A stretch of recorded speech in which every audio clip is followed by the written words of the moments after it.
Hey guys, my name's Kim, and today I want to take a quick second and I kind of want you guys to really think about how much money have you guys spent on attending college and to be successful within your classes. Now some of you guys may be thinking small things like your textbooks to a larger scale like your student loans. You know, I said student loans and it looked like some of you guys kind of cringed on that. Student loans is probably the biggest major key point that I want to talk about, and as to why college tuition should be free for students who are wanting to further advance their education. So student loans, can you imagine how much money you've taken out on student loans? Student loans have been captured at to be about $40,000 in debt after students have graduated from college with a bachelor's degree. Now imagine if that $40,000 was back in your back pocket. You could be doing a lot of things with $40,000. To some of us, that's a brand new car. To some of us, we could be paying off other debt like mortgage. Some of us can be thinking about purchasing a home, starting a family. We have a lot of things that we can be doing with that money. I, for myself, this is my second year in college at a community college, and I'm already $20,000 in debt. And for my debt, I only have student loan debt, and I also have my credit card debt. Credit card debt right now in the US is way far behind college tuition debt. First thing that runs right before student loan debt is going to be our mortgage debt, according to debt.org. A lot of students have been graduating with the average of $40,000 compared to the people before them who have had only about a $10,000, $15,000 average when they graduated, typically about before the 19-year-ago period. For 19 consecutive years, the student loan debt has been increasing every single year. And students, when they graduate, instead of going to have that nice special job after they've gotten their bachelor's degree, they think they're going to be going out to work to have this nice job that they've always dreamed of. But in reverse, in 2019 today, that's not the reality for us. The reality for a lot of students graduating school is that they're having trouble finding a job that's going to pay off their loans, and they're having trouble paying off their debt. So to us, you know, a lot of the debt is we're trying to think of how we're going to manage to be able to pay for this. We struggle to go to school as it is because most of us students have jobs right now.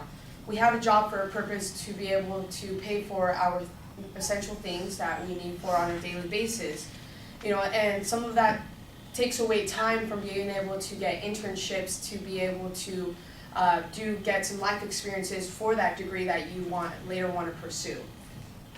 So when you get that degree, you end up having no experience because throughout your college time, you're stuck working, having to pay off or having to worry about the college tuition debt that you're going to end up having once you graduate.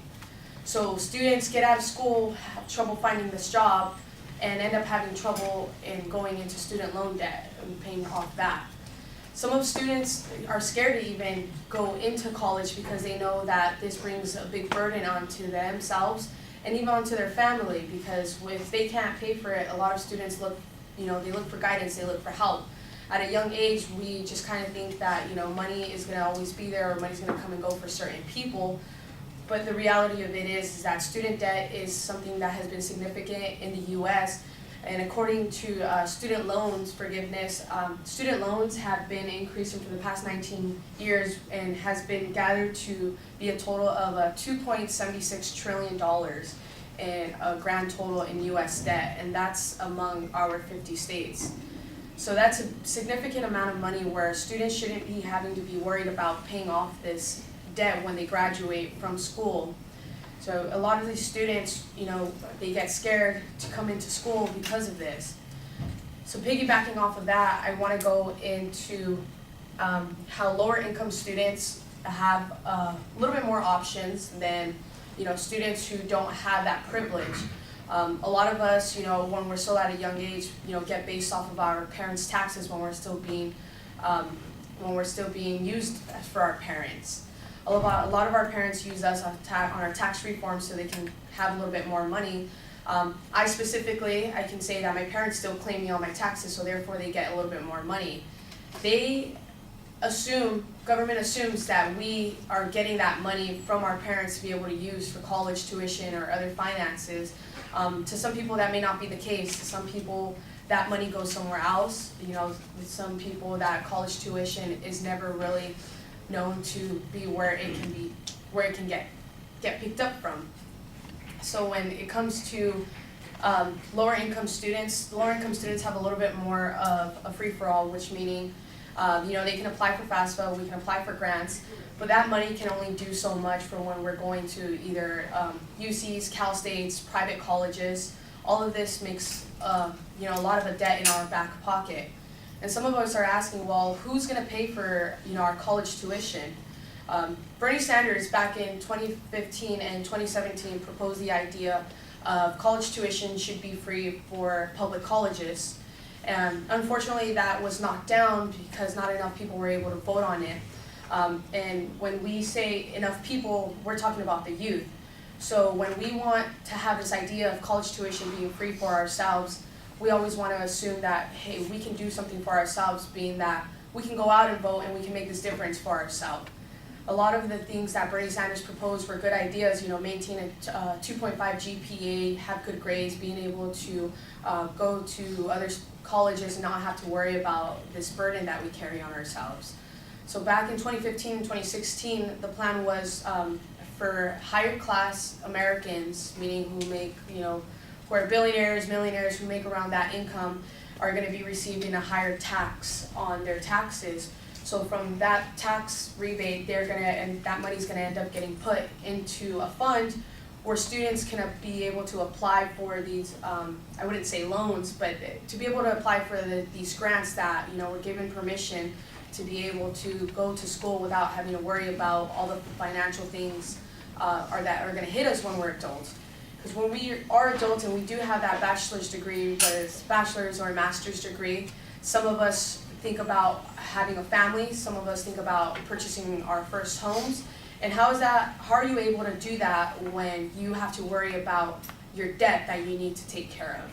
Now, a lot of us think, you know, from my personal experience, one of the biggest things was that when we went to purchase a home, they looked at my debt to income ratio, meaning how much money was I making for the year versus how much money am I going to end up spending throughout the year, including my personal things, including paying off debt, mortgage, and things like that. So when they see all of this debt that you have accumulated at the end of the year, they want to say, well, we can't give you any more money because you already have X amount of money to pay for and you're not making enough to be able to pay that, plus the money that you want to borrow from us. So it makes it harder as we're getting older to think about the things that we have to struggle for when we think that, you know, getting our bachelor's degree is going to put us in a better place, you know, because we go to school to get that education and to think that we're going to have a better placement for ourselves financially and economically. But in 2019, unfortunately, that's just not the case. Every year for the past 19 years, everything's been rising. And according to the debt.org, you know, mortgage debt is right on top of the student loan debt. And, you know, a lot of these people wonder why the mortgage debt might be at the top. And mortgage debt is probably at the top because if we didn't have this student loan that we'd have to be worrying about to split our money at the end of the day, we could be able to put all of this money towards just one thing. And so that's what I'm saying. Imagine if you were able to still have all of this money in your back pocket that you could be doing with something else to better prepare yourself for your life, because, you know, ultimately we go to school to better ourselves.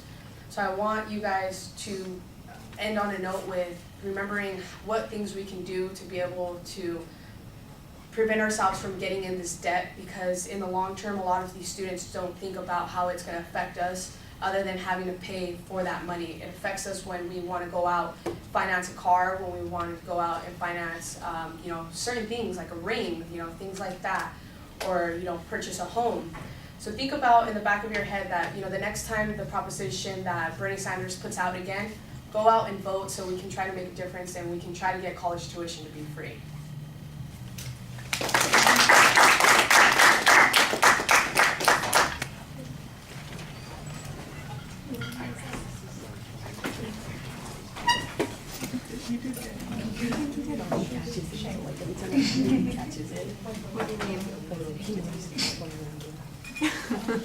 It sucks. But to other people, it's like, oh, that's good. Yeah, but to him, it's funny because he's acting. So, Biliana, what did you think?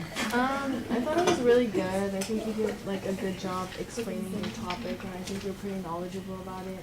You didn't look down on your paper once, like I didn't notice that.